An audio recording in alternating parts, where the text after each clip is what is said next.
1920 թվականին, բայց 1920 Հայաստանի ռազմական նախարար, այն ժամանակ ռազմական էր կոչում, Նժդեին հրամանագիր է ուղարկում, որ նա դուրս գա Զանգեզուրից եւ այն հանձնի Ադրբեջանին, հատ զուգահեռներ տեսեք, որպեսի Ռուսաստանի բոլշևիկյան պետության ներկայացուցիչ Լեգրանի կողմից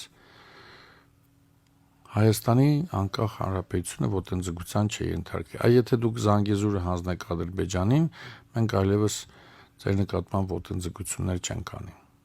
եւ հանգիստ կթողենք։ Բայց Նժդեը շատ ավելի հեռատես էր եւ գիտեր, որ Զանգեզուրի այդ 4-5 հազար քառակուսի կիլոմետրը ոչ թե այն փոքրիկ հողակտորն է, որի դիմաց բոլշևիկյան Ռուսաստանը հանգիստ է թողնելու անկախ Հայաստանի Հանրապետությունը, այլ դա այն ռազմական հենակետն է, այն պլացդարմն է, որը ունենալով օր առաջ Հայաստանի անկախությունը ոչնչացվելու է։